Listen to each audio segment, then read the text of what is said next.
Outro olhar. A apresentação, Kleber Benvenu. Olá, bom dia família Bandeirantes. Bom dia para você que nos escuta na intimidade do rádio ou que nos acompanha aqui pela internet. Eu sou o jornalista Lucas Dalfrancis e comando hoje o programa Outro Olhar, que tradicionalmente é ancorado pelo amigo jornalista Kleber Benvenu. Hoje nós vamos emprestar esse outro olhar, como pede o nome do nosso programa, para duas das principais facetas do empreendedorismo: o acaso e a coragem. Primeiro, porque a boa gestão estratégica de uma empresa, claro, passa necessariamente por uma série de indicadores e tendências que baseiam e estruturam as tomadas de decisões. Só que o cenário, às vezes, é bem diferente do que se planeja. E os 2 últimos anos mostraram muito bem isso. A força de algo que escapa a todos esses esforços. O acaso. Pandemia, as suas variantes, conflitos internacionais entre Rússia e Ucrânia, novas incertezas, enfim. E aí, como será o restante do ano? O que virá daqui para frente? Análises macroeconômicas, projeções setoriais e outros dados nos ajudam a planejar os próximos passos, mas cada vez mais é preciso levar em conta o surgimento de eventos excepcionais. Outro ponto que vamos explorar: até onde ser corajoso no empreendedorismo? Vamos trazer um case muito bacana de uma empresa de Passo Fundo, a Razor Computadores, que hoje concorre com gigantes multinacionais. Estar preparado para as oportunidades é fundamental, porque é muito fácil depois dizer: fulano teve sorte. Será que foi isso? Ou foi a capacidade de desempenho, de antever movimentos de mercados? A gente vai falar também sobre isso. Meus amigos, nos próximos 30 minutos, eu converso com o sócio-diretor da Medeiros, Santos e Caprara, advogados associados, João Medeiros Fernandes Júnior. É um dos escritórios de advocacia empresarial do sul do país, líderes no segmento. Lá ele, o João, coordena um núcleo de falências e recuperação de empresas. E aqui vai compartilhar a sua bagagem, suas vivências, para ampliarmos a discussão sobre empreendedorismo em tempos tão desafiadores. João Medeiros já ajudou grandes e médias corporações do Rio Grande do Sul e do país a superar momentos de dificuldade e atravessar crises. Ele tem quase 30 anos de experiência na área de insolvência empresarial e faz parte da Comissão Especial de Falências e Recuperações Judiciais do Conselho Federal da OAB. E eu converso também com o CEO da Razor Computadores, Gregory Parisotto Reichert, um empreendedor de apenas 26 anos. Ele lidera a Razor, que fabrica estações de trabalho para os chamados profissionais de alta performance, engenheiros, arquitetos, desenvolvedores, entre outros. A startup foi selecionada pela Endeavor e tem crescido exponencialmente, subiu aí num foguete. Em 2021, chegou ao faturamento de 22 milhões de reais. E para 2022, a meta é escalar as vendas e dobrar de tamanho. Para isso, o plano é ampliar o portfólio atual e logo mais a gente vai saber mais sobre isso. Meus caros, sejam muito bem-vindos. Como é bom falar sobre empreendedorismo, sobre esse Rio Grande, sobre esse Brasil que dá certo, né? Sobre essa força motriz da nossa cadeia estrutural da sociedade. Eu quero começar com você, João Medeiros, doutor João Medeiros, né, que me disse antes, não precisa chamar de doutor, porque tem muita gente aí que não sabe, né, João, mas o bom empreendedor é aquele que não apenas lida bem com o acaso, mas que se prepara para ele, não é mesmo? Bom dia.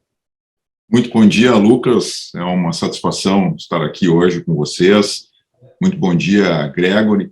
Na verdade, o nosso guerreiro aqui hoje, né? Um empreendedor é sempre um guerreiro. E eu fico extremamente feliz e até emocionado, né, de ver um jovem empresário empreendendo no Brasil, o que é sempre uma dificuldade muito grande. Bom dia, pessoal. Acho que... Primeiramente, um prazer estar aqui falando com vocês, né? E agradeço as belas palavras do João. Que isso. Satisfação, Grego.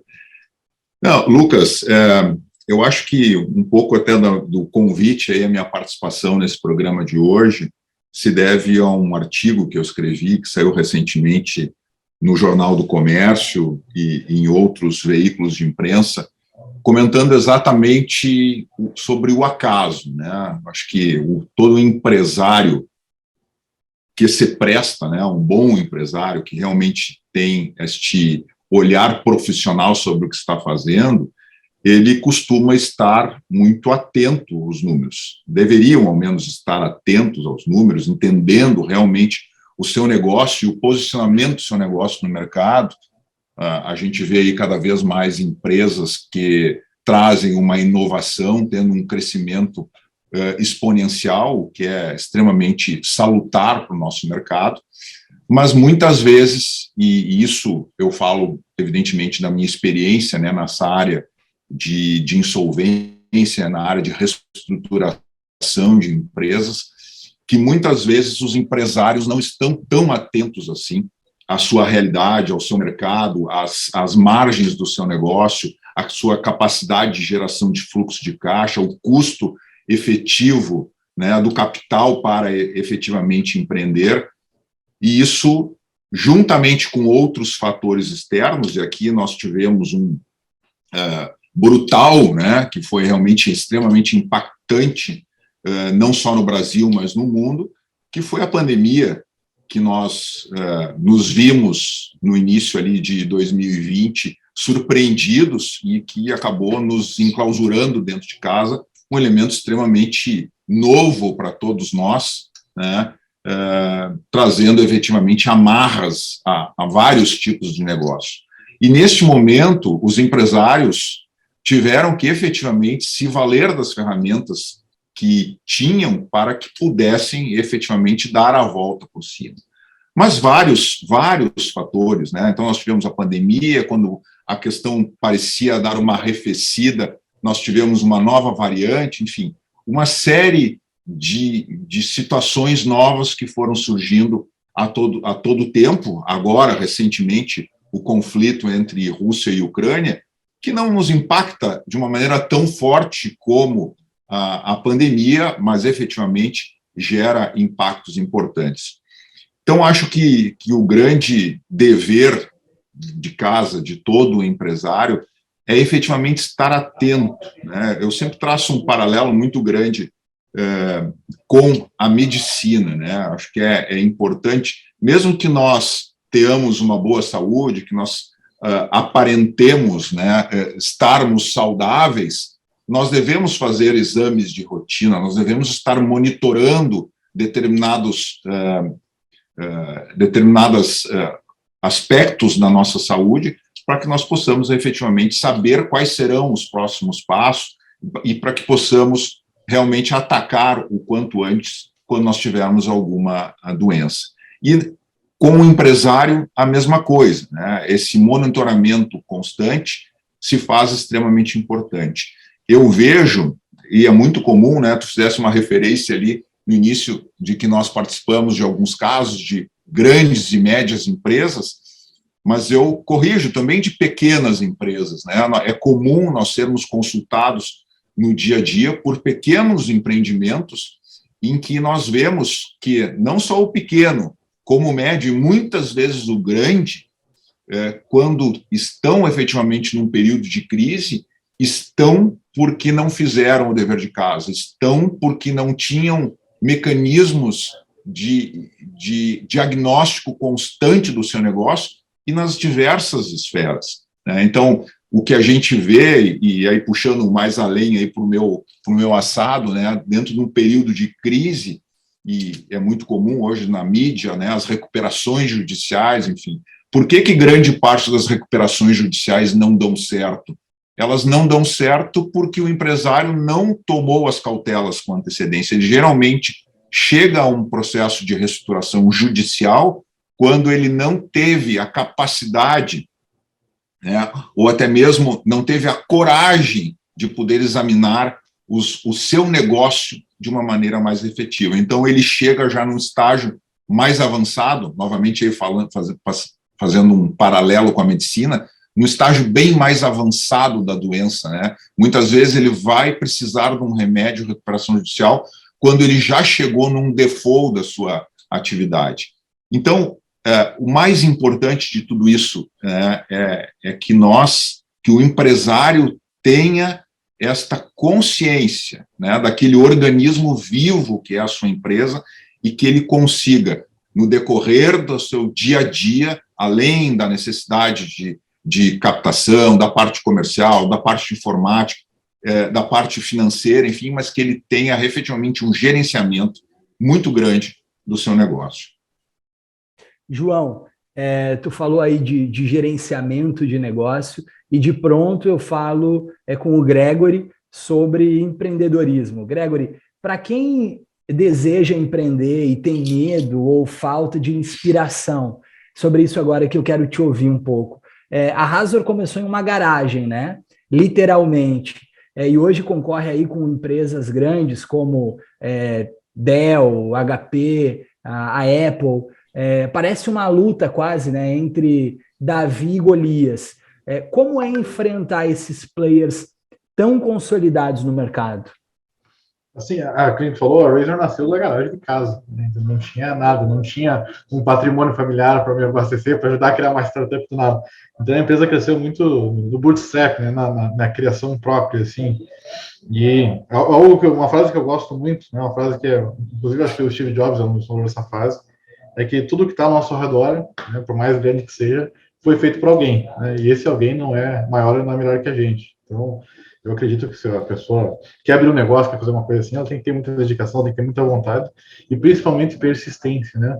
Porque tudo vai começar muito simples, vai começar muito tosco, digamos assim, né? A pessoa vai errar muito até aprender, né? Aqui na questão de métricas, como o João falou ali, nossa, a Razor não tinha métrica de nada no começo, né? Eu me preocupava em fazer a empresa crescer, né? Mas aí eu vi o quanto eu pequei depois, quando chegou em algum momento de crise, e as coisas começaram a apertar forte, né? Então, de fato, a pessoa tem que estar preparada. A gente sempre acha que está preparado, né? Mas muitas vezes chega um momento que nós não estamos, né? Porque eu acredito que quem está dentro do negócio acaba tendo uma visão muito viciada do negócio. Ele sempre acha que tá ok, tá tudo bem, não vai dar nada de errado, né? E aí chega um momento como a pandemia, a guerra que teve na Ucrânia agora, e mostra que a gente não estava preparado, não estava o dever de casa feito, né? E essa questão do Davi versus Golias, né?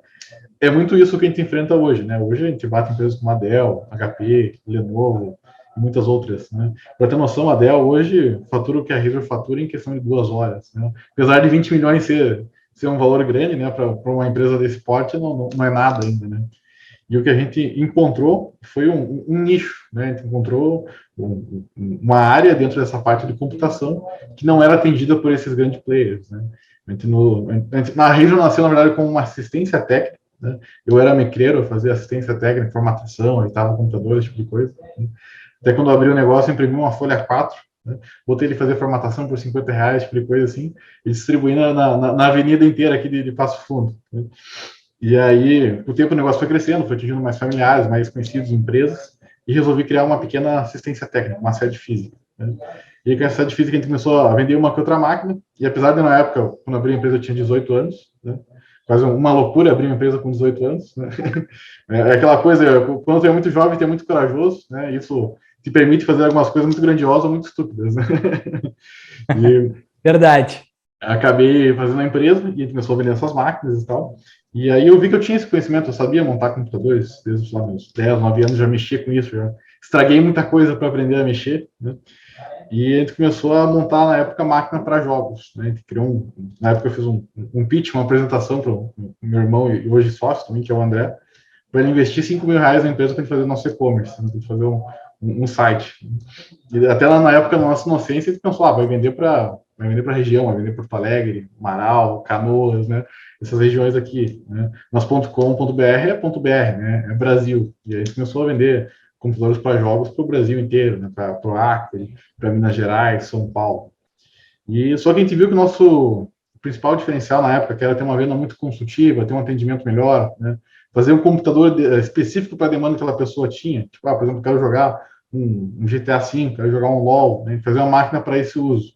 A gente tinha uma garantia muito boa, a gente tinha um suporte técnico local e tudo mais. Só que a gente viu que o gamer não valorizava nada disso. Ele queria o mais barato possível, né? E muitas vezes ele nem valorizava o fato de ser montado por alguém o computador. Ele queria que aquilo fosse pronto. Porque para ele é meio que um troféu dizer eu montei, eu fiz aquilo, né? É que nem, por exemplo, um mecânico que queria comprar um carro mexido, né? Ele não quer um carro mexido, ele quer um carro para ele mesmo mexer e fazer aquilo, né? Até desvaloriza às vezes quando o carro é tunado, né? Então é meio nesse feeling. E aí a gente começou a cada vez mais focar nessa demanda profissional. Onde a gente viu que o conhecimento que a gente tinha, o know-how, a forma que a gente fazia a operação funcionava muito bem, né? Então a própria Razer teve 3 pivôs no negócio, né? Foi uma assistência técnica, uma fabricante de gamers, para hoje ser uma fabricante de computadores para uso profissional, né? E a gente fez isso focando num pequeno nicho que os grandes players não focavam, não entendiam muito bem, né? E a gente estudou muito sobre isso, aprendeu muito sobre isso e se especializou nisso para conseguir ter esse crescimento exponencial que nós tivemos. Legal, Gregory. Doutor João, você falava antes de um artigo, né, que foi publicado aí e falava sobre uma resposta para crises, sobre os acasos mediante essas necessidades. Me permita que eu recortei um trecho desse artigo que diz o seguinte: seu negócio pode parecer sólido, mas sem um plano de resposta para crises, tudo pode virar pó. Invista em gestão profissional, inovação e processos organizacionais bem estruturados. E a partir desse seu raciocínio, uma pergunta muito prática, né, e muito cara também. Qual a grande lição que a pandemia nos gerou e como que esse aprendizado pode nos preparar para o futuro?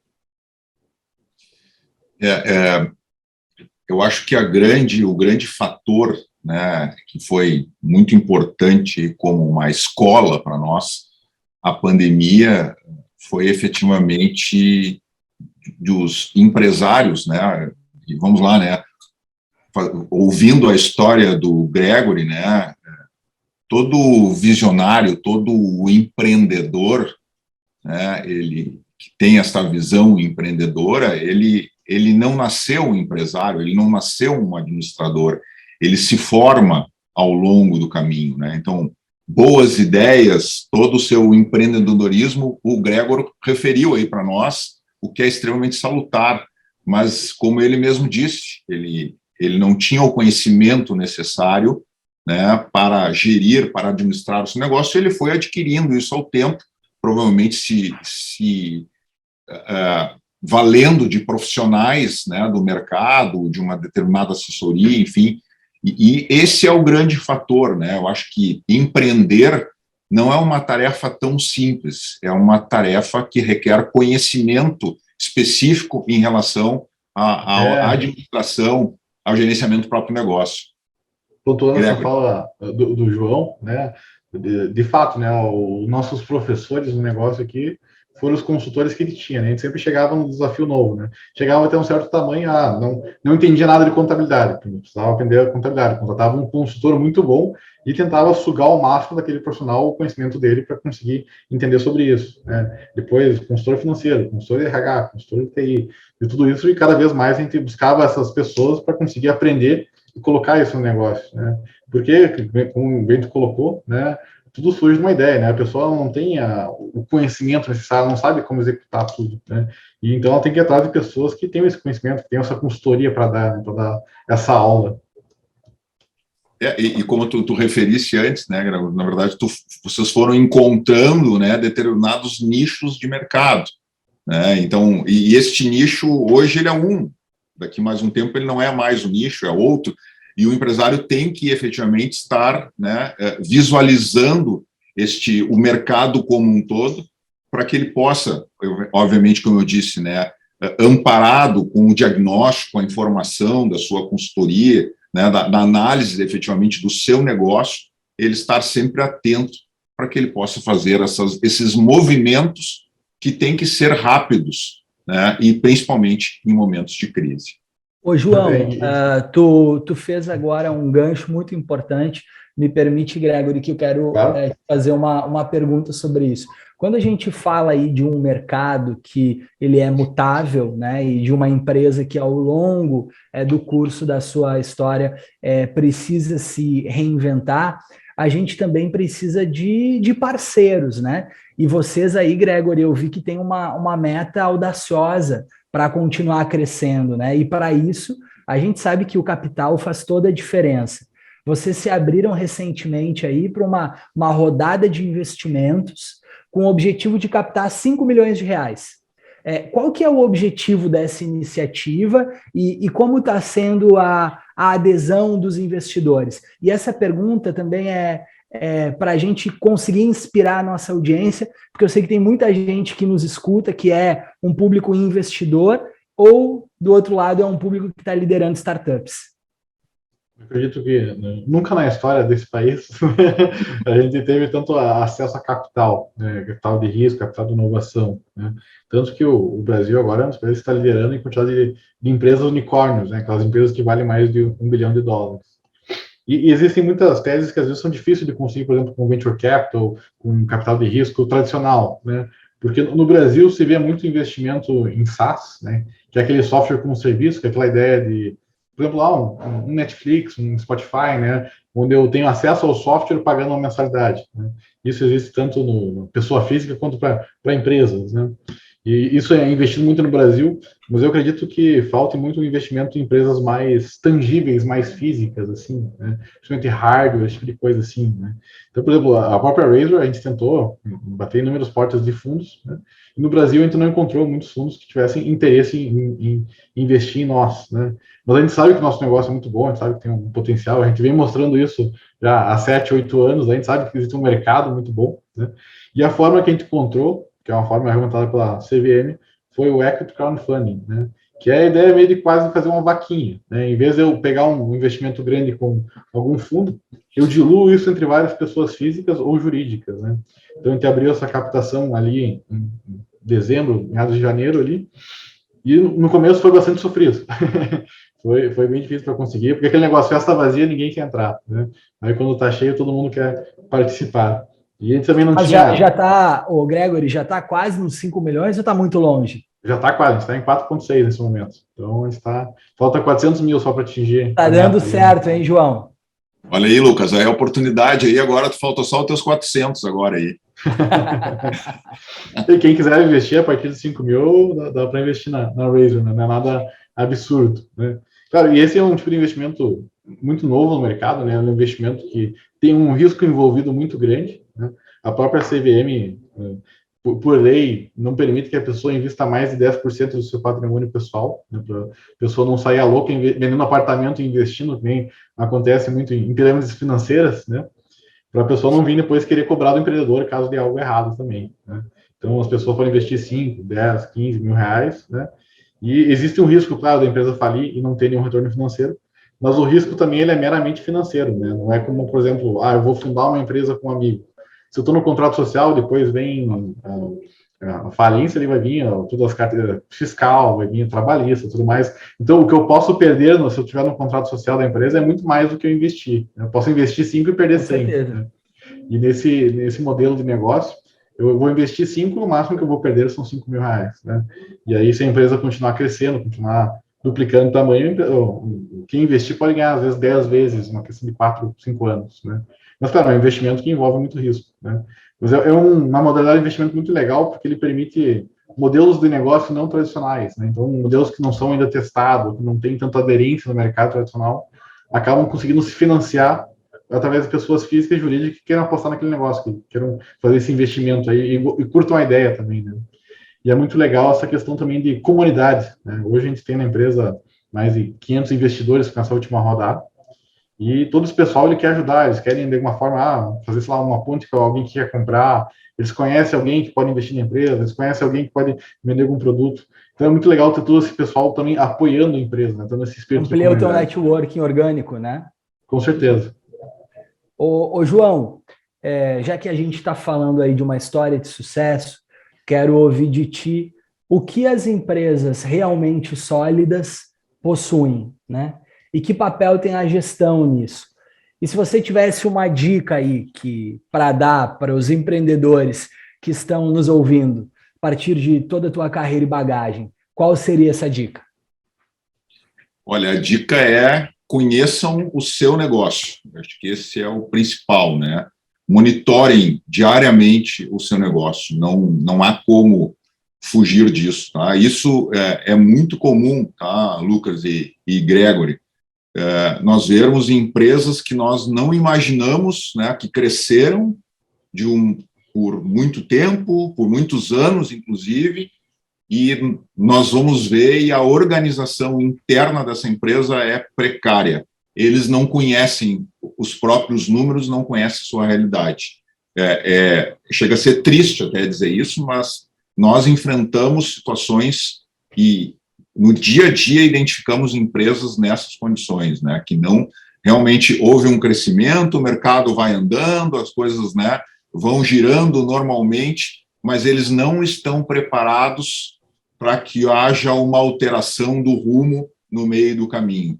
Então, a maior parte das crises que nós vemos nas empresas é exatamente isso, né? Aquele nicho é muito interessante naquele momento, mas ele não é daqui 6 meses, ele não é daqui 1 ano. Então, estar identificando esses índices, né, entender, estar olhando o horizonte é sempre muito importante. E as grandes companhias que têm sucesso e que são perenes, digamos assim, o que nós vemos é exatamente isso.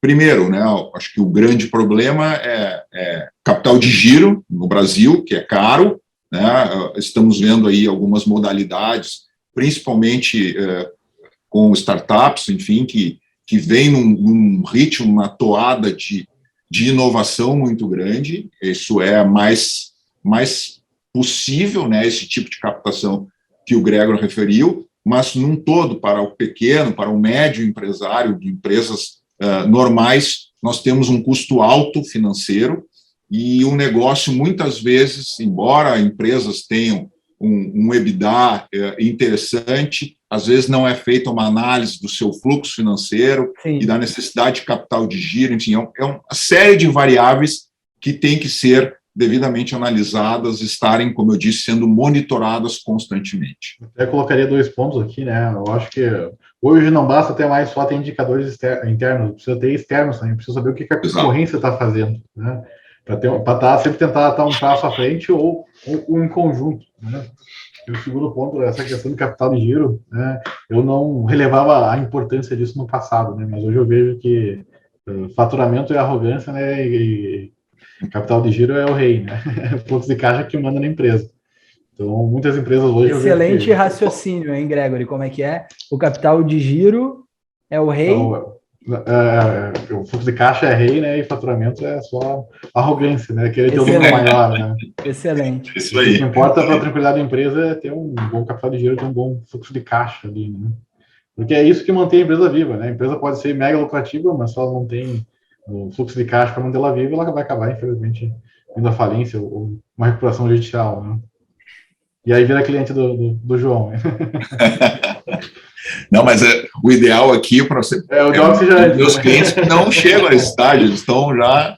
Com certeza. Monitorando isso constantemente. Mas, pô, o João é herói da empresa, ele ajuda a salvar a empresa, né? Ele deveria receber muito mais mérito que eu só fiz uma empresa, ele salvou quantas aí, né? Queridos, eu quero agradecer aí a presença e a participação de vocês. 30 minutos passam rápido demais, né? E a gente está chegando ao fim do programa Outro Olhar, portanto, obrigado, João, obrigado, Gregory, obrigado aos nossos ouvintes aí pela Rádio Bandeirantes.